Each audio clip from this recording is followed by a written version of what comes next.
Assalamualaikum warahmatullahi wabarakatuh.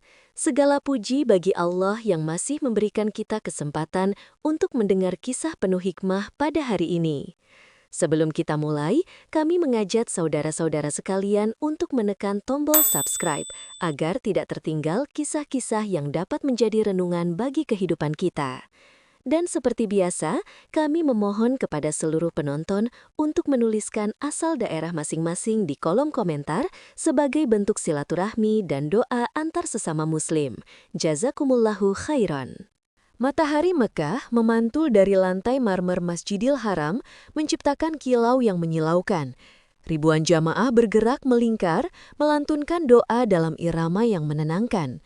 Di antara lautan kain ihram putih itu, seorang pria tinggi berkulit pucat berdiri mematung, Fador Damien. Jubah panjang coklat muda menutupi pakaiannya, wajahnya ditutupi kacamata hitam besar. Ia tampak seperti turis biasa, tapi langkahnya berbeda, kaku, gelisah, dan menyimpan sesuatu. Damien merasakan udara panas menyentak kulitnya, tapi hatinya lebih panas oleh rencana busuk yang ia simpan. Di dalam sakunya, kamera mikro berukuran koin menyala dalam mode standby. Ia menatap Ka'bah lama sekali, bukan dengan hormat, tapi dengan kebencian yang ia rawat puluhan tahun. Tempat ini harus dipermalukan, bisiknya. Ia masuk ke kerumunan jamaah, mengikuti alur tawaf seakan ia bagian dari ibadah itu. Setiap langkahnya terasa seperti menipu sesuatu yang jauh lebih besar dari dirinya. Di kanan-kiri, jamaah menangis, berdoa, bergetar karena haru. Tapi Damien menatap mereka dengan sinis, merasa dirinya sedang melangkah menuju kemenangan terbesarnya. Tiba-tiba, seorang pemuda Indonesia di dekatnya menyapa ramah. "Brother, are you okay? You look pale." Damien hanya tersenyum kaku. "Just tired, first time here." Pemuda itu mengangguk, tak menduga apapun. Ia kembali fokus pada doanya. Damien melanjutkan langkahnya. Setiap meter yang ia tempuh, degup jantungnya semakin cepat, bukan karena takut, tapi karena euforia. Hajar Aswad terlihat dari kejauhan. Jamaah berdesakan untuk mencium dan menyentuhnya. Aroma parfum, keringat, dan suci menyatu menjadi satu kesan penuh makna. Damien menggerakkan lidahnya di balik giginya seolah menahan tawa. Sempurna, tinggal beberapa meter lagi. Ia merogoh sakunya, meraba botol kecil berisi cairan untuk memancing rasa ingin buang air, bagian dari rencana. Ia sudah meminumnya sejam lalu. Perutnya mulai berdenyut, kandungan kemihnya penuh, persis seperti yang ia rencanakan. Namun saat ia mencoba mendekat ke area itu, sesuatu membuatnya berhenti. Bukan petugas, bukan jamaah, tapi sensasi, dingin menusuk tulang seperti ada hawa yang tak terlihat mengawasinya. Damien menoleh cepat, tidak ada apa-apa. Ia melanjutkan langkahnya. Kerumunan membuka sedikit ruang, seolah memberi jalan. Hajar Aswad kini hanya berjarak beberapa langkah. Bibir Damien perlahan naik, senyum sinis terbentuk, sebentar lagi. Tapi sebelum ia menyelesaikan pukiran kotornya, telapak tangannya gemetar, tidak keras, hanya getaran kecil, lalu menguat, dan menguat. Ia mengerutkan alis. Kenapa? Sekarang? Tangan lainnya ikut bergetar, lututnya melemas, penglihatannya berbayang dua. Jamaah di sekelilingnya terlihat seperti bergerak dalam slow motion. Suara-suara menjadi semakin jauh, semakin samar, seolah dunia mengecil. Damien memegang dadanya, napasnya terasa terpotong-potong. Tubuhnya tidak menuruti perintah, dan di tengah kepanikan itu, satu pikiran menghantam kepalanya. Ada sesuatu yang salah. Sangat salah. Kerumunan mulai memperhatikan saat Damien goyah. Seorang jamaah Arab berteriak khawatir. "Akhi, hal anta bi khair?" Damien mencoba menjawab, tapi kata-katanya patah di tenggorokan. Ia melangkah maju, namun bukan menuju rencana jahatnya. Tubuhnya malah jatuh berlutut, seperti ada kekuatan yang memaksa. Wajahnya memucat, nafasnya pecah, tangannya kaku. Sementara Hajar Aswad sudah tepat di depan matanya. Dan dari kejauhan terdengar dua suara bertolak belakang. seruan jamaah yang panik, dan tawa kecil Damian yang berubah menjadi erangan ketika tubuhnya mulai kehilangan kendali. Tubuh Damian bergetar hebat, bukan seperti orang kelelahan, tapi seperti mesin tua yang dipaksa berjalan dengan oli kering. Kedua tangannya menekan lantai marmer, mencoba menopang tubuh yang mulai kehilangan keseimbangan. Jamaah di sekitar mulai mundur sedikit, membentuk ruang kecil di tengah putaran tawaf. Astagfirullah, brother, what happened? Call the guards, he's collapsing. Suara-suara itu terdengar sangat jauh di telinga Damian, seperti berasal dari dasar sumur. Ia mencoba mengangkat kepala, tapi pandangannya gelap dan berputar. Hajar Aswad tepat di depan wajahnya. Dan anehnya, batu itu tampak lebih gelap, lebih berat, seolah langit sedang menekan seluruh keberadaannya tepat di titik itu. Damian meraih udara, menggenggam kosong, tapi jari-jarinya seperti kesetrum setiap kali mendekati batu itu. Rasa hangat di kakinya muncul, cairan rencana kotornya mulai tak tertahan. Namun yang keluar bukan tawa puas seperti yang dia bayangkan. Yang keluar justru ketakutan yang ia sembunyikan seumur hidup. Kenapa? Tubuhku, gumamnya. Lidah terasa berat seperti disumpal. Jamaah Arab yang tadi menolong berusaha mendekat, namun tiba-tiba dia terhenti sendiri, seolah naluri menahannya. Bukan karena jijik, tapi karena aura ganjil yang muncul dari tubuh Damian, bau hangus samar, seperti kabel terbakar. "Akhi, stay awake, look at me," seru pria itu. Damian mencoba, ia benar-benar mencoba, tapi matanya mulai bergerak tak terkontrol, bergetar cepat, seperti ada cahaya terlalu kuat menyorot langsung ke retina. Lalu sesuatu terjadi. Sebuah dentuman halus tak terdengar oleh telinga, tapi terasa oleh tulang. Getaran kecil menjalar dari lantai marmer, melewati lutut Damian, menembus dadanya. Dan detik berikutnya jantungnya melonjak seperti dipukul dari dalam. Ah! Suara Damian pecah, bahkan ia sendiri terkejut. Beberapa jamaah memekik dan menjauh. Petugas keamanan Masjidil Haram mulai berlari ke arah kerumunan. Mereka tak tahu apa yang terjadi, tapi wajah Damian yang pucat kehijauan sudah memberi cukup alasan. Damian memaksa mulutnya bergerak. "Itu bukan..." Kata-katanya terhenti oleh hentakan dada kedua kalinya. Tubuhnya terangkat sedikit lalu jatuh keras ke marmer, membuat jamaah sekitar mundur lebih jauh. Seorang jamaah tua berbisik liris sambil gemetar. "Ya Allah, ini bukan sakit biasa." Damian meraba sakunya, ingin memastikan kamera kecilnya masih menyala. Insting lamanya sebagai provokator masih tersisa walau tubuhnya nyaris lumpuh. Tapi saat ia menyentuh sakunya, terdengar suara kecil. Krek. Kameranya retak dari dalam, lampu kecilnya mati, tak ada yang menyentuhnya. Damian terbelalak ketakutan. "It melted? No, no." Tangannya bergetar semakin hebat, darah berdesir tak karuan, keringat dingin membanjiri punggungnya. Dan untuk pertama kalinya sejak ia menginjakkan kaki di tanah suci itu, Damian merasa dirinya sedang diawasi. Bukan oleh manusia, bukan oleh kamera, bukan oleh petugas, tapi oleh sesuatu yang tidak dapat ia lihat, sesuatu yang tidak memberikan kesempatan kedua. Ia menatap Hajar Aswad yang hanya berjarak sejengkal. Dadanya meledak lagi, penglihatannya mengabur, hawa panas naik dari perutnya ke tenggorokan. Suara terakhir yang ia dengar sebelum kesadarannya pecah adalah bisikan seorang jamaah yang berdiri tepat di sampingnya. "Tempat suci bukan untuk dihina, kau salah datang, brother." Damian mencoba merespons, tapi tubuhnya terlalu berat, dan perlahan gelap mulai menelan pandangannya. Kerumunan jamaah kini membentuk lingkaran besar. Suara lantunan doa yang sebelumnya tenang berubah menjadi bisik-bisik takut dan komando petugas. 3 orang security Masjidil Haram berlari ke arah Damian yang kini terbaring miring dengan posisi tubuh tidak wajar. "Move aside, leave space, give him air." 2 petugas mencoba memegang bahunya untuk memiringkan tubuhnya lebih stabil. Tapi begitu tangan mereka menyentuh kain jubah Damian, keduanya refleks menarik tangan. "Apa ini? Panas sekali," ucap salah satu dengan wajah bingung. Kain jubah Damian terasa panas seperti baru keluar dari mesin pengering, padahal ia berada di ruangan bersuhu terkontrol. Petugas itu menatap rekannya, mereka sama-sama menggeleng, tak paham. Damian sendiri merasakan panas itu dari dalam tubuhnya. Tenggorokannya kering, dadanya berdebar seperti mau pecah, dan setiap hembusan napas seakan mengeluarkan semburan api yang tak terlihat. Dia mencoba bicara, tapi lidahnya serasa menempel di langit-langit. Water. Hanya itu yang berhasil keluar dan bahkan terdengar seperti suara pria yang tenggelam. Salah satu petugas mencondongkan tubuh.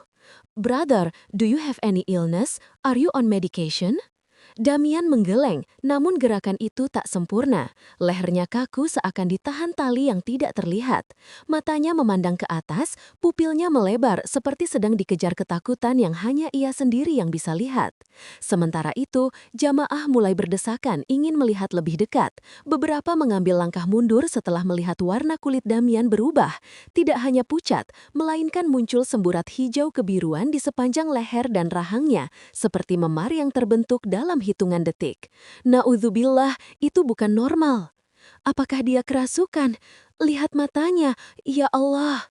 Bisik-bisik itu semakin memperkeruh suasana. Damian mencoba menggerakkan tangan, tapi jari-jarinya melengkung sendiri, seolah sendinya bergerak berlawanan arah. Ia melihat tangannya sendiri bergetar keras, lalu kaku, lalu kembali gemetar. Pemandangan itu membuat perutnya mual. Itu bukan sekadar tremor, itu seperti tubuhnya sedang dipaksa merespon sesuatu yang tidak ia mengerti. Help! Suaranya pecah menjadi rintihan. Petugas yang lain berlutut sambil menekan tombol radio. We need medical support at the Blackstone area. Possible cardiac arrest, possible seizure, urgent. Namun sebelum petugas medis tiba, sesuatu lebih aneh terjadi. Nafas Damian mendadak tersengal-sengal bukan karena sesak, tapi karena dadanya terlihat menegang dari dalam, seperti ada sesuatu yang menghantam dinding dadanya dari dalam tubuh. Ugh! Damian memekik, suaranya menggema di antara jamaah yang terdiam. Kulit dadanya bergerak, seperti ada denyutan tak normal. Garis uratnya muncul jelas, petugas yang berdiri tertegun. That's impossible, bisik salah satu. Damian mencakar lantai marmer, kukunya patah, tapi ia tak merasakan sakit. Yang ia rasakan hanya satu, ketakutan yang membuat seluruh tubuhnya menolak perintahnya sendiri. Pandangannya berputar. Cahaya di Masjidil Haram terasa semakin terang, menusuk matanya. Suara-suara menghilang satu persatu, diganti gema berat yang asing namun terasa dekat. Damian membuka mulutnya untuk bernafas dalam, tapi yang keluar hanyalah darah tipis yang mengalir dari antara giginya. Teriakan kecil terdengar dari jamaah wanita yang melihat itu. Petugas segera menutup area dengan tangan. Please, back away, stay clear. Di tengah kekacauan itu, Damian melihat kilau hitam Hajar Aswad di pojok pandangan matanya. Batu itu tampak tak bergerak, tak bersuara, tak bereaksi. Namun dari sudut ruangan, Damian merasa seperti ditatap. Dan perasaan itu jauh lebih menyiksa daripada sakit fisik. Dalam kepala Damian, kalimat itu terngiang, tanpa suara, tanpa bentuk, hanya makna. Kau kesini dengan niat kotor, dan tak ada tempat bagi niatmu di tanah ini. Damian mencoba menjerit, tapi mulutnya hanya membuka tanpa suara. Gelap mulai turun lagi, tapi tidak sepenuhnya, seperti tirai yang perlahan menutup panggung. Dan ia tahu, ini baru permulaan. 3 petugas medis berlari dari arah pintu barat Masjidil Haram, membawa tas medis dan tandu lipat. Jamaah otomatis memberi jalan ketika mendengar suara mereka memerintah cepat namun tenang.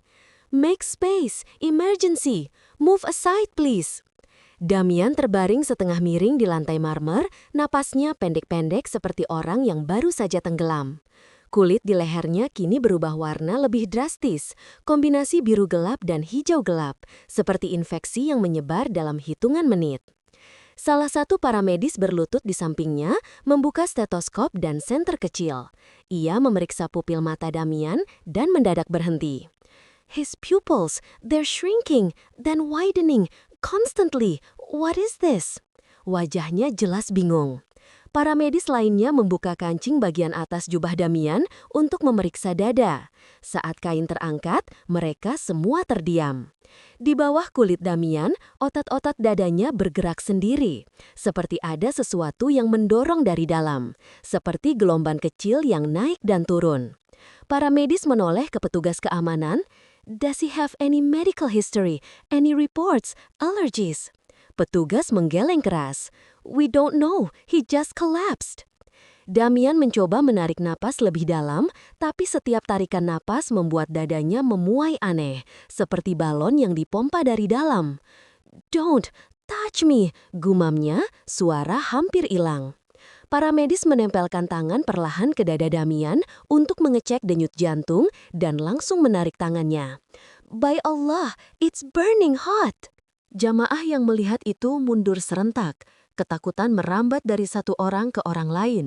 Beberapa mulai berzikir, beberapa lagi menutup mulut tak percaya. Damian memaksa membuka mata, menatap para medis dengan pasrah yang putus asa. Please, help, I can't breathe. Para medis kedua bersiap mengeluarkan oksigen portable.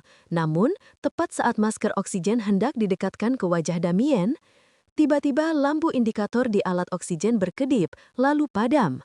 Alat itu mati, baterainya kosong, padahal dicek masih penuh 5 menit sebelum masuk area. Para medis itu menatap rekan-rekannya, wajah mereka semua penuh tanda tanya dan ketegangan. What is wrong with this equipment? It was full.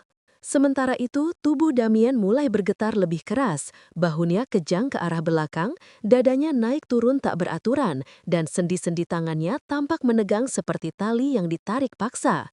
Dari tenggorokannya keluar suara parau, seperti seseorang yang sedang dicekik oleh udara itu sendiri.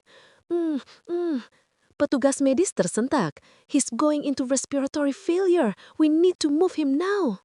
Mereka segera membuka tandu, tapi ketika salah satu para medis mencoba mengangkat tubuh Damian, terdengar suara bzzz, crack dari jubah Damian. Semua orang terkejut. Aroma hangus samar keluar dari bagian dadanya. His clothes, did they just burn?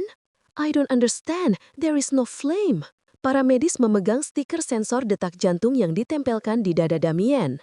Hanya dalam hitungan detik, sensor itu berubah warna kecoklatan, seperti meleleh. Impossible, ini bukan reaksi tubuh normal, teriak salah satu para medis. Damian merintih keras, tubuhnya melengkung ke atas seperti busur, tangan dan kaki kaku seperti kayu. Matanya terbuka lebar, tapi pupilnya bergerak liar ke segala arah. Dan di tengah kekacauan itu, ia kembali merasakan sesuatu yang bukan rasa sakit, bukan panas, bukan kejang, tapi tekanan yang datang dari arah Hajar Aswad, seolah-olah sesuatu di sana sedang menatapnya, bukan dengan mata, tapi dengan kehadiran yang tak kasat mata. Para medis berhasil memutar tubuh Damian ke posisi yang lebih aman. Tanduk siap, mereka hendak mengangkatnya. Namun sebelum tubuh Damian benar-benar terangkat, dadanya mengembang besar, lalu berhenti sepenuhnya. Damian menatap langit-langit Masjidil Haram sambil terengah. Dan di dalam kepalanya, satu kalimat muncul, begitu jelas seolah dibisikkan tepat di telinganya. Yang kau nodai bukan batu, tapi batas. Seketika seluruh tubuh Damian melemas, seolah seluruh tenaganya direnggut dari dalam. Para medis panik, jamaah menutup mulut, petugas terdiam, Damian tidak bergerak. Setelah tubuh Damian tiba-tiba melemas, para medis langsung bergerak cepat. 2 orang mengangkat tubuhnya ke atas tanduk, sementara 1 orang terus memeriksa denyut jantung dengan alat portable. Check pulse. Move carefully. Namun begitu alat diletakkan di dada Damian, alatnya mati lagi. Lampu indikator padam, layar gelap total. Para medis menatap layar itu dengan ekspresi tak percaya. This is the second device malfunction in less than a minute. Ia mencoba menepuk-nepuk alat itu. Tidak ada respon. Sementara itu, tubuh Damian di atas tandu tampak kaku, tapi kelopak matanya sedikit bergetar, seolah kesadarannya tidak hilang sepenuhnya, seperti seseorang yang terjaga di dalam mimpi buruk yang tidak bisa ia hentikan. Jamaah di sekitar mulai menangis, sebagian ketakutan, sebagian lagi membaca doa untuk menolak hal-hal buruk. Seorang pria tua berbisik sambil memeluk tasbih. Seumur hidup aku di sini, belum pernah lihat orang kena seperti ini. Para medis mulai mendorong Tandu melewati kerumunan. Baru beberapa meter berjalan, Damian mengerang lirih. Stop! Para medis terkejut. He's conscious? Damian membuka mata sedikit, pandangannya kabur, tapi cukup untuk melihat langit-langit putih dan lampu-lampu yang melingkar di Masjidil Haram. Nafasnya tersengal, seperti seseorang yang sedang menembus dinding air. Wait, suara itu pecah, serak, tidak utuh. Para medis mencondongkan tubuh. Don't talk, save your energy. Namun Damian nekat membuka mulutnya lagi. Kak, ia tersedak, darah sedikit keluar dari bibirnya. Para medis langsung menahan bahunya. Lay him flat, don't let him choke. Damian menggigil, tangannya mencengkram sisi Tandu. Kulit di pergelangan tangannya terlihat seperti tertekan dari dalam. Urat-urat menonjol seperti tali yang ditarik paksa. Don't take me there, gumamnya. Para medis bingung. Take you where? Damian memutar mata ke sebelah kanan, ke arah Ka'bah, walau ia sudah jauh dari sana. Tubuhnya merespon sesuatu yang tidak lagi terlihat oleh mata. Not closer. No, I can't. Suaranya pecah seperti orang dicekik. Para medis saling menatap. Sebagian jamaah yang mengikuti di belakang tertegun melihat tubuh Damian kembali bergetar keras. Yang aneh, gerakannya bukan seperti kejang biasa. Bagian perutnya menegang aneh, mengembang pelan, lalu turun lagi, seperti sedang menolak sesuatu yang tidak terlihat. Dalam beberapa detik saja, warna kulit di perutnya berubah lagi, dari hijau kebiruan menjadi ungu pekat. Astagfirullah, seorang jamaah menutup mulut. His abdomen is swelling, hurry, teriak para medis. Para medis memegang perut Damian, tapi segera menarik tangannya. Hot, again, his body is overheating. Damian menggeliat kuat meski tubuhnya lemah seperti tulang lunak. Kumohon, suaranya serak dan nyaris tak terdengar. Jangan, dekatkan apu ke batu itu. Para medis bingung dan ketakutan. We're not taking you there, we're taking you to the clinic. Tapi Damian menggeleng keras, pipinya bergesek dengan kain Tandu. Mereka melihatku. Matanya membesar, seolah melihat sesuatu berdiri tepat di atas tubuhnya. Siapa? Tanya para medis. Damian menahan nafas, lalu dengan suara tercekat ketakutan yang paling murni, ia berkata, "Semua yang aku hina." Tubuhnya tiba-tiba menegang, kepalanya terangkat tanpa bantuan tangan. Mulutnya terbuka lebar, seperti ingin berteriak, tapi tidak ada suara keluar. Lalu nafasnya berhenti. Para medis panik. He's losing respiration. Move, move. Mereka mendorong Tandu dengan kecepatan penuh, melawan kerumunan yang makin panik. Jamaah membuka jalan sambil berteriak dan menangis. Damian menatap langit-langit terakhir kalinya. Matanya sayu. Cahaya ruangan tampak berputar. Dan sebelum kesadarannya tenggelam, ia merasakan sesuatu menyentuh dadanya. Entah apa, entah siapa, tapi dingin, berat, dan penuh penilaian. Kalimat terakhir terngiang di kepalanya, bukan suara, tapi makna. Niat adalah saksi, dan saksi tak bisa kau bunuh. Lalu semua gelap. Pintu klinik darurat Masjidil Haram terbuka keras ketika Tandu Damian didorong masuk oleh 3 para medis. Dokter jaga, seorang pria Arab berumur 40-an dengan wajah tegas bernama Dr. Khalid, langsung bangkit dari kursinya. What happened? His condition looks critical. Sudden collapse, abnormal swelling, possible internal burn, devices malfunctioning, jawab para medis terburu-buru. Dr. Khalid tidak menyia-nyiakan waktu. Put him on bed 3, move. Damian dipindahkan ke ranjang medis. Lampu putih di atas meja operasi langsung menyala. Dokter dan 3 asistennya mengelilingi ranjang. Ketika jubah Damian dibuka, semua orang terpana. Perut Damien kini menggelembung seperti balon air, besar dan keras. Garis urat di sekitar perut dan pinggangnya menonjol tajam, seolah tubuh bagian bawahnya dipaksa menahan tekanan dari dalam. Warna kulitnya sudah tidak wajar, ungu, biru tua, hijau pekat, menyatu seperti tinta yang menyebar terlalu cepat. Dokter Khalid meletakkan stetoskop di dada Damien. Ia baru menempel, langsung terangkat kembali. Hot, extremely hot. How can a human body reach this temperature?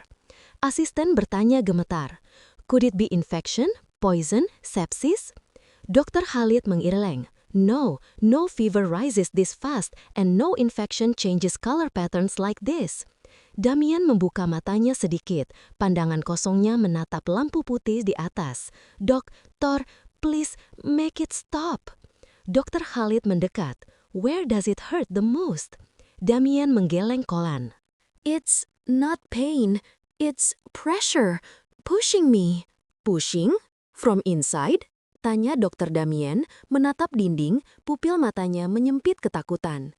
Not from inside, from outside. Suara itu membuat dua asisten menelan ludah. Sebelum Dokter Khalid sempat bertanya lagi, monitor detak jantung di samping ranjang menyala, lalu berkedip, lalu padam. Perawat menepuk-nepuk layar. Doctor, it's not reading him. Check the wires. I did. They're attached. The device is dead. Dokter Khalid mencoba sensor kedua. Hasilnya sama, mati seketika. Try another one. Ketiga alat monitor di klinik itu dicoba. Semua mati begitu ditempelkan ke tubuh Damien. Seorang asisten berbisik panik. Is he interfering with the equipment? Dokter Khalid menatap Damien lebih lama. Tubuh pria itu tampak seperti memancarkan energi panas yang tidak terlihat, membuat udara di atas perutnya bergetar samar seperti efek miraj di padang gurun. Impossible, desis dokter itu. Damien mulai gelisah. Tangannya menyambar udara, mencari pegangan. Help, please, make them stop. Make who stop? Tanya dokter cepat. Damien memejam keras, air mata keluar dari sudut mata. The shadows, they're surrounding me. I can't breathe. Semua orang di ruangan itu saling menatap. Tidak ada bayangan, tidak ada sosok. Ruangan terang benderang. Tapi Damien merasakan sesuatu yang mereka tidak rasakan. Tiba-tiba, perut Damien berdenyut keras sekali, seperti ada sesuatu yang menghantam bagian dalamnya. Gah! Damien menjerit, punggungnya terangkat dari ranjang. Semua orang refleks mundur. Dokter Khalid mendekat untuk memeriksa. Ia menekan sedikit bagian samping perut Damien. Damien memekik seperti disambar listrik. Ketika dokter menarik tangannya, telapak tangannya memerah, seolah ia menempelkan tangan ke besi panas. Apa kau lihat itu? Asisten terbelalak. Dokter Khalid memandang tangannya sendiri, shock. I barely touched him, but his skin burned my hand. Damien terisak, suaranya pecah. It's punishing me. My body, it's not mine.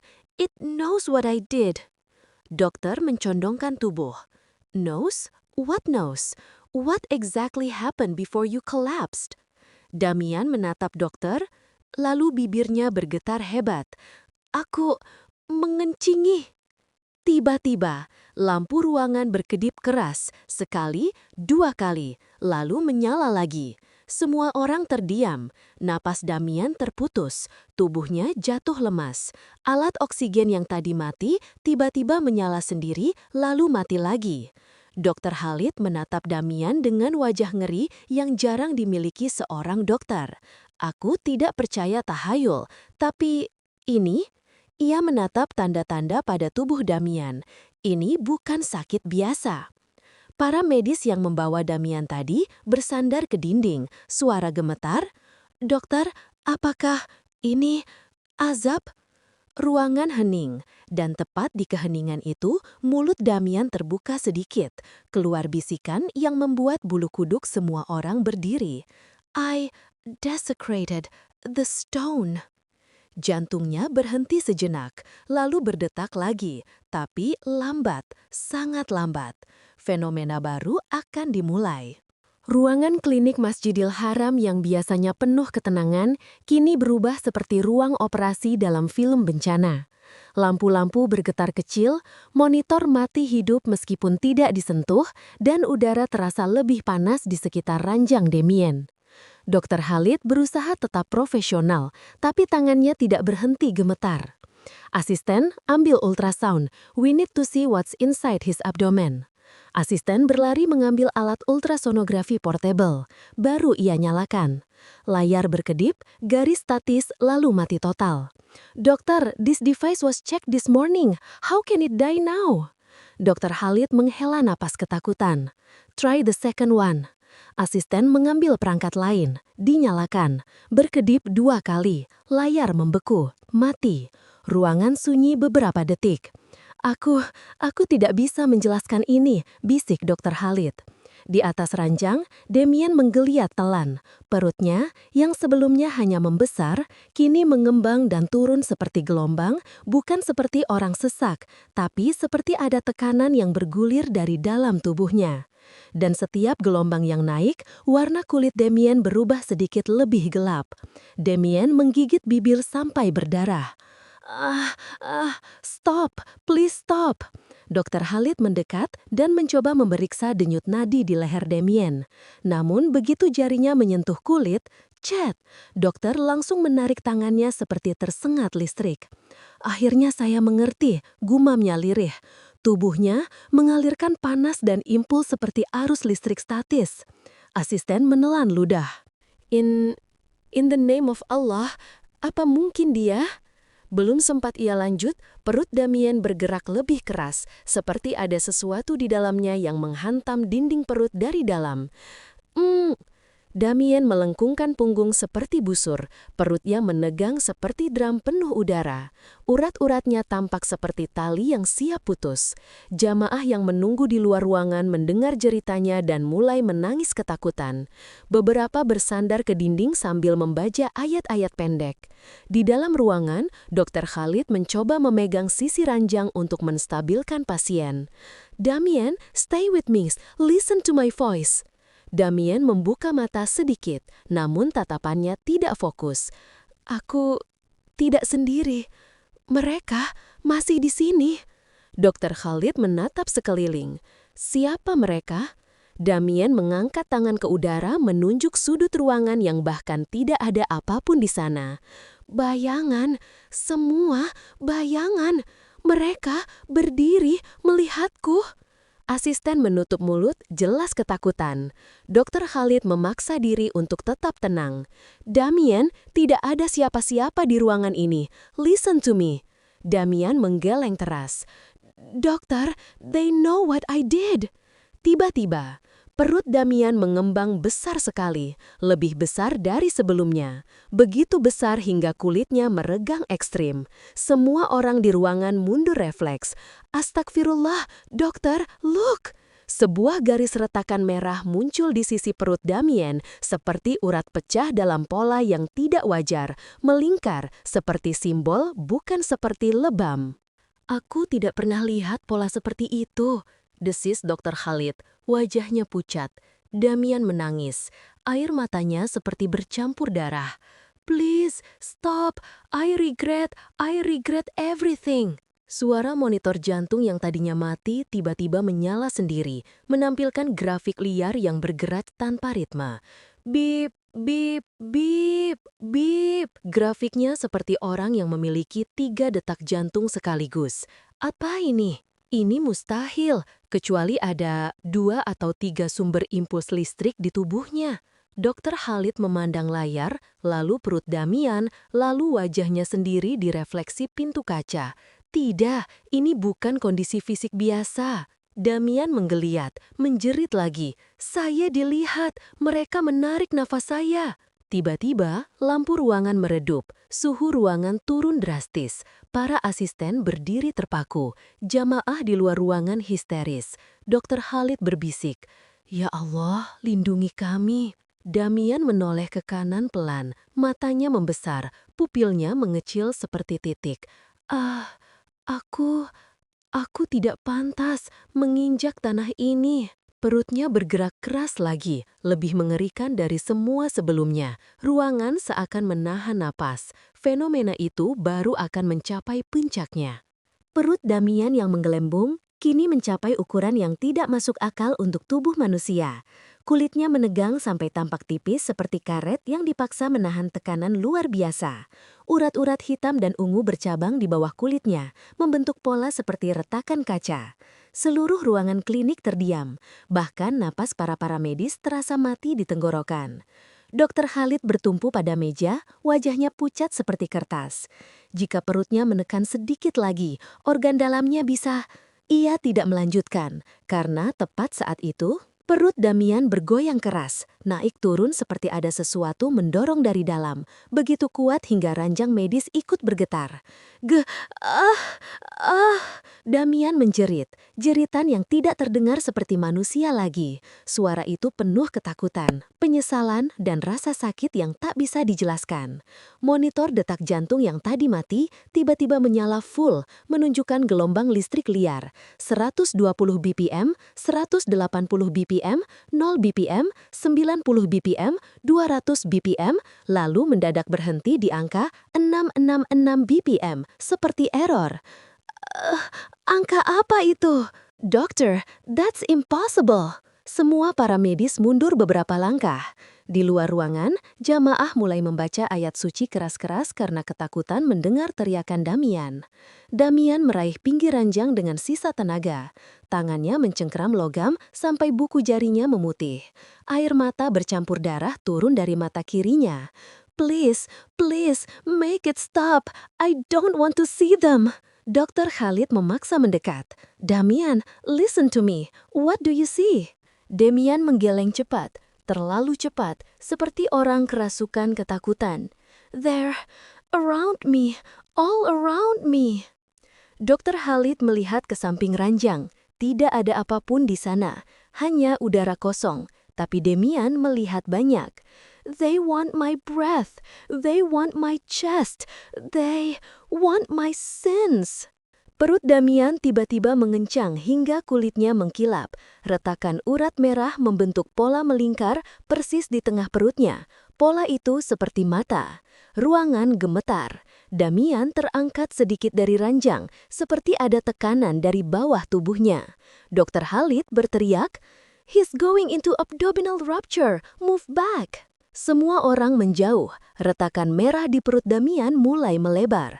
Jamaah di luar ruangan menjerit ngeri mendengar suara kerak. Suara itu seperti benda keras retak dari dalam tubuhnya sendiri. Damian meregangkan tangan lurus ke atas, seolah memohon pada siapapun yang mau mendengar. Tolong, aku tidak tahu. Aku akan sampai di sini. Napaknya tersengal. Tolong, maafkan aku. Dokter Khalid menahan napas. His abdomen is going to burst. Someone get towels. Tapi terlambat. Perut Damian mengembang sekali lagi, besar, keras, dan diam total. Seperti dunia berhenti 1 detik. Lalu, boom! Bukan ledakan darah, bukan organ terburai, tapi gelombang tekanan udara yang menghantam seluruh ruangan seperti pukulan besar yang tak terlihat. Lampu ruangan padam, monitor mati, peralatan medis terseret beberapa sentimeter, para perawat jatuh terduduk, jamaah di luar ruangan berteriak dan menjauh. Ranjang Damian bergeser setengah meter, dan tubuh Damian terbaring diam, tidak bergerak. Matanya terbuka, tapi kosong, seperti melihat sesuatu yang tidak lagi ada di dunia ini. Dokter Khalid mendekat dengan langkah pelan, gemetar seperti orang menghadapi makhluk gaib. Ia meraba nadi Damian, dan membeku. Tidak ada detak, tidak ada napas, hanya sisa panas aneh yang perlahan menghilang dari kulitnya. Ruangan sunyi, semua orang menunduk, beberapa menangis ngeri. Dokter Khalid menutup mata Damian dengan kedua tangannya, dan dengan suara bergetar ia berkata, "Siapapun dia, apapun yang dia lakukan, tanah ini tidak menerimanya." Klinik Masjidil Haram dipenuhi keheningan yang berat. Tidak ada satupun suara selain derit AC yang terdengar putus-putus, seolah udara pun enggan mengalir dekat tubuh Damien. Para medis berdiri terpaku. Beberapa masih menutup mulut karena tidak percaya dengan apa yang baru saja terjadi. Dokter Khalid berdiri paling dekat, kedua tangannya menempel di pinggir ranjang, wajahnya menegang seperti patung. Ia baru saja memeriksa nadi di leher Damien, tidak ada. Ia memeriksa detak jantung secara manual, tidak ada. Napas, tidak ada. Namun ada satu hal yang membuat semua orang lebih takut daripada kematian itu sendiri. Tubuh Damien tidak menjadi dingin. Bahkan setelah 5 menit, tubuhnya masih memancarkan panas samar seperti bara yang belum padam. Asisten, tolong termostat. Dokter Khalid berusaha bicara dengan suara stabil. Asisten menunjuk layar kecil di sudut ruangan. Dokter, suhu ruangan turun 5 derajat, tetapi tubuhnya tetap hangat. Dokter Khalid menatap jenazah itu. Apapun ini, bukan fenomena yang bisa dijelaskan ilmu medis. Damien berbaring kaku, namun matanya yang sudah ditutup dokter berkedip di balik kelopak. Sangat halus, seperti bayangan otot yang belum mau menyerah. Asisten menelan ludah. Dokter, jenazah biasanya tidak begitu. Dokter Khalid mengangguk pelan. Aku tahu. 2 petugas keamanan memasuki ruangan. Seorang pria tinggi bernama Abdullah dan satu lagi pria pendek berkumis tebal, Farid. Apa pasien yang tadi sudah meninggal? Suara Abdullah pelan, ragu-ragu. Dokter Khalid menghembuskan napas panjang. Secara medis, ya. Farid mendekat beberapa langkah, melihat tubuh Damien dengan mata menyipit. Apa kita boleh memindahkannya ke ruang jenazah? Sebelum Dokter Khalid menjawab, asisten di belakang tiba-tiba memekik pelan. Dokter, lihat perutnya. Semua langsung menoleh. Perut Damien yang sebelumnya mengembang besar, kini mulai mengempis perlahan, seperti udara yang keluar dari balon. Tetapi proses itu bukan proses biasa. Setiap kali perut turun sedikit, terdengar suara krek, krek. Bukan suara tubuh manusia. Suara itu seperti tulang yang kembali ke tempatnya atau logam panas yang mendingin. Abdullah mundur setengah langkah. Dokter, aku tidak suka suara itu. Dokter Khalid mencoba memeriksa dengan memegang sisi perut Damien. Begitu kulitnya tersentuh, ia merasakan sesuatu. Sebagian kecil otot di dalam perut itu bergerak. Bukan pernafasan, bukan kejang, seperti refleks seseorang yang menolak disentuh dari dunia lain. Dokter Khalid langsung menarik tangannya. Astagfirullah, tubuhnya masih merespons. Asisten menutup mulutnya erat-erat. Dokter, ini bukan rigor mortis. Ini seperti... Ia tak melanjutkan. Semua orang tahu apa yang ia maksud, tapi tidak ada yang berani mengatakannya. Farid mengernyit. Ada bau aneh, dokter. Kau mencium itu? Semua menoleh. Aroma menyengat memenuhi ruangan, bukan bau busuk, bukan bau darah, bukan bau obat, tetapi bau seperti logam panas yang disiram air bercampur dengan aroma tajam seperti kabel terbakar. Asisten memeriksa sumber bau, tidak ada alat yang meleleh, tidak ada kebakaran. Bau itu jelas keluar dari tubuh Damien. Abdullah menutupi hidungnya dengan lengan baju. Tubuh mayat tidak seharusnya bau seperti besi terbakar. Dokter Khalid mengangguk. Ada proses kimia, tapi tidak mungkin secepat ini. Bau itu semakin kuat setiap detik, sampai seluruh para medis sepakat dalam hati. Ini bukan bau dunia. Saat perut Damien telah mengempis seluruhnya, tubuhnya tampak tenang, terlihat seperti mayat biasa, kecuali satu hal. Tangan kanannya bergerak, sangat pelan. Jari telunjuknya lurus, lalu seperti menunjuk sesuatu ke langit-langit. Semua orang di ruangan itu membeku. Dok, Thor, suara Abdullah tercekat. Tangan jenazah bergerak sendiri. Dokter Khalid mendekat dengan mata membesar. Jari Damien yang menunjuk ke atas mulai turun perlahan. Dan berhenti tepat mengarah ke arah Ka'bah. Meskipun posisi tubuhnya miring ke samping. Tidak ada angin, tidak ada gravitasi aneh. Tapi jari itu menunjuk seperti kompas yang menemukan arah pasti. Asisten berbisik hampir tak terdengar. Dia menunjuk ke tempat yang dia hina tadi. Dokter Khalid memejam mata sejenak, suaranya serak. Dia menunjuk ke rumah Tuhan. Semua para medis menunduk, bukan karena takut pada mayat, tapi takut pada pesan yang dibawanya. Ketenangan ruangan berubah menjadi rasa ngeri yang menalam ke tulang. Ini bukan kematian biasa. Damien meninggal, tapi dosa terakhirnya tidak mati bersamanya. Beberapa menit berlalu dalam keheningan tegang. Para medis berdiri jauh dari ranjang Damien, seolah jarak kecil itu bisa melindungi mereka dari sesuatu yang tak terlihat. Petugas keamanan menunggu instruksi dengan wajah gelisah. Dokter Khalid akhirnya menarik napas panjang, mencoba mengumpulkan keberanian. Kita harus memindahkan jenazah ini ke ruang pemulasaran. Abdullah mengangguk, meskipun ekspresinya menunjukkan ia lebih memilih berada di tempat lain. Farid melintangkan tangan. "Dokter, apa kau yakin jenazah ini bergerak?" Dokter Khalid menyahut dengan suara rendah tapi tegas. Itu hanya reaksi otot terakhir. Ia sendiri tidak percaya dengan kata-katanya, tapi ruangan itu butuh suara otoritas agar tidak panik sepenuhnya. "Baik, Abdullah maju, kita pindahkan perlahan." Mereka mendekati ranjang Damien, sedikit ragu-ragu. Dokter Khalid memegang ujung kain penutup tubuh, Farid memegang bagian kaki. Saat kain itu ditarik menutupi tubuh Damien, sesuatu terjadi. Sesuatu yang membuat semua orang spontan berhenti bergerak. Abdullah mencoba mengangkat sebagian tubuh Damien, wajahnya langsung berubah. "Dok, kenapa beratnya seperti mengangkat batu?" Farid mencoba membantu. Ia menaruh tangannya di bawah kaki Damien dan mendengus. Ini mustahil, beratnya hampir 2 kali lipat dari sebelumnya. Dokter Khalid memeriksa lengan Damien. Otot-ototnya kaku, tapi bukan karena rigor mortis biasa. Ada semacam tarikan ke bawah, seperti gravitasi hanya bekerja pada tubuh Damien.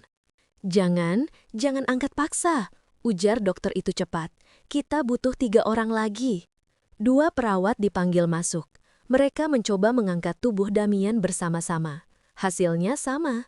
Tubuh itu seperti menolak untuk dipindahkan. Seolah bumi itu sendiri menarik Damien lebih kuat daripada manusia manapun. Farid menatap dokter dengan wajah pucat. "Dokter, tubuh manusia tidak akan mendadak menjadi seberat ini, bukan?" Dokter Khalid menggenggam ujung ranjang erat-erat. "Saya tidak punya jawaban." Ketika salah satu perawat mencoba memegang bagian pinggang Damien untuk mendapatkan grip lebih baik, tiba-tiba ia berteriak kecil. "Dokter, ada cairan!" Semua menoleh. Sebuah cairan gelap, kental, berwarna kehitaman, menetes perlahan dari sisi tubuh Damien, tepat di bawah tulang rusuknya. Warnanya seperti campuran darah tua dan minyak terbakar. Baunya menusuk hidung. Bukan busuk, tapi seperti logam panas yang meleleh. "Ambil tisu, cepat!" Dokter Khalid menunjuk asisten. Asisten menekan tisu medis ke cairan itu, dan seketika tisu itu berlubang, hilang seperti terkena asam kuat. Asap tipis keluar dari sisa-sisanya. "Astagfirullah." Abdullah melangkah mundur. Tubuh mayat tidak bisa mengeluarkan zat seperti itu. Suara Dokter Khalid tremor. Semua orang semakin yakin bahwa ini bukan sekadar kasus medis. Ketika mereka kembali mencoba mengangkat Damien, Dokter Khalid memperhatikan sesuatu yang membuatnya menegang. Jari telunjuk Damien masih menunjuk ke arah Ka'bah, tidak bergerak sedikit pun, kaku. Seperti diikat oleh niat terakhir yang tidak selesai. "Asisten," kata Dokter Khalid, berusaha tenang. Tekuk jari telunjuknya. Ia tidak boleh kaku seperti itu. Asisten dengan tangan gemetar mencoba menurunkan jari itu pelan-pelan. Saat ia menekan, "CK. Suara seperti tulang menahan tekanan keras. Asisten langsung menarik tangannya. "Dokter, jari itu seperti menolak digerakkan." Dokter Khalid mencoba sendiri. Ia memegang jari telunjuk Damien dan mencoba menekuknya. Tidak bisa, seolah jari itu terpasang dengan kekuatan tak terlihat. Seolah berada pada posisi yang harus ia tunjukkan. Farid menelan ludah. Dia tidak mau menurunkan telunjuknya. Abdullah berujar pelan, dia tetap menunjuk ke tempat yang ia hina. Saat mereka kembali mencoba mengangkat tubuh Damien untuk ketiga kalinya, busana jubah medis yang dikenakan Damien tertekan sedikit, kerongkongannya tertekan, dan dari tenggorokannya keluar suara lirih. Semua orang membeku. Dokter Khalid mendekat. Damien, tidak ada respon. Lalu, lebih keras, lebih jelas, tidak seperti napas, tidak seperti udara, seperti bisikan seseorang yang dipaksa keluar dari tubuh yang sudah tidak punya suara. Asisten menutup mulut, hampir menjerit. "Dokter, apakah dia?" "Tidak, dia mati," potong Dokter Khalid cepat. Keadaannya tidak mungkin bernafas. Tapi suara itu keluar lagi, pelan, bergetar, seolah dari tempat yang sangat jauh. Farid jatuh terduduk. Astagfirullah, astagfirullah. Abdullah memegang dinding, wajahnya hilang warna. Dokter Khalid sendiri tidak bisa merasakan lututnya. Ia berbisik pada dirinya sendiri. Ini bukan suara manusia hidup, ini suara dosanya. Semua orang di ruangan menunduk, bukan karena takut pada mayat Damien, tapi takut pada sesuatu yang lebih besar yang sedang mengawasi mereka semua. Jenazah Damien dipindahkan ke ruang pemulasaran, ruangan dingin, lampu putih, dan 3 petugas bersiap memulai proses pemandian. Namun, begitu air pertama disiramkan ke dadanya, air mendesi seperti menyentuh besi panas. Uap tipis naik ke udara. Petugas refleks mundur.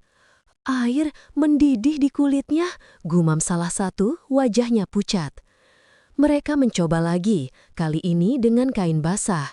Begitu kain menyentuh kulit Damien, kain itu menghitam, berlubang perlahan seperti terkena larutan kimia. Petugas senior menatap jenazah dengan ngeri. "Kita tidak bisa memandikannya."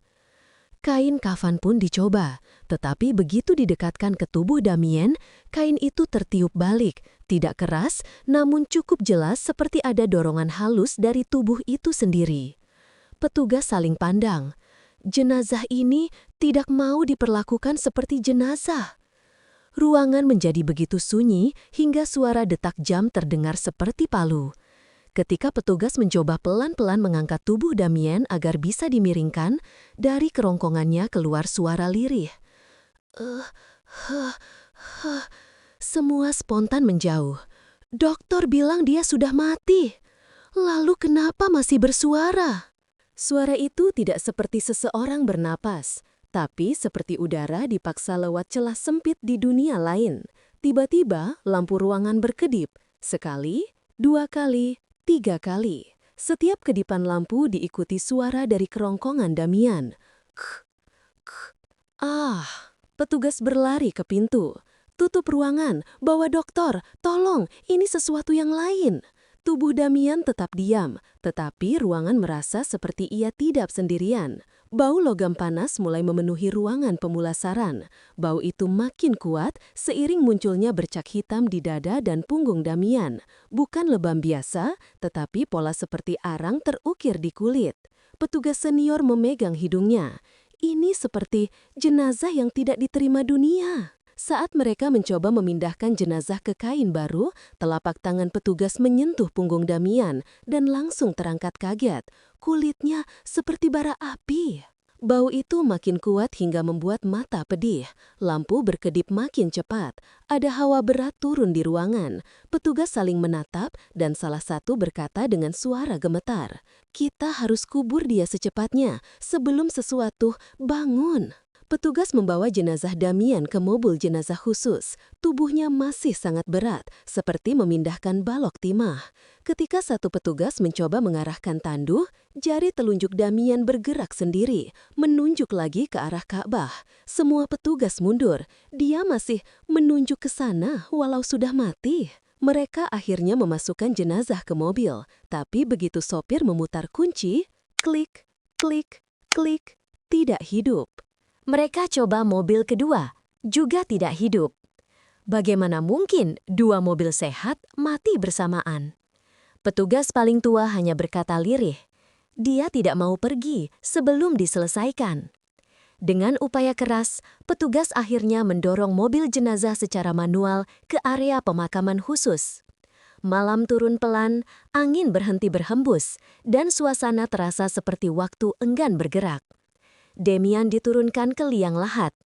Begitu tali pelan-pelan menurunkan tubuhnya, udara di sekitar liang berubah dingin, sangat dingin. Petugas membacakan doa singkat dan mulai menimbun. Tetapi saat tanah pertama dijatuhkan, brrrm, tanah bergetar halus, seperti ada sesuatu di bawah sana yang berdenyut. Bukan gempa, bukan hewan. Getaran itu berhenti selama 3 detik. Lalu tanah bergerak, perlahan, meratakan dirinya sendiri, seolah menarik jenazah Demian ke dalam. Para petugas menjatuhkan sekop. Tanah menyerapnya. Tak ada gundukan jenazah, tidak ada tanda. Tidak ada bukit kecil seperti makam lain, hanya tanah rata, sunyi. Petugas terdiam, hati mencelos. Mereka tahu apa maknanya. Yang datang dengan niat menghina tidak kembali sebagai manusia. Dan malam itu, seluruh petugas Masjidil Haram sepakat untuk tidak pernah menyebut nama Demian lagi.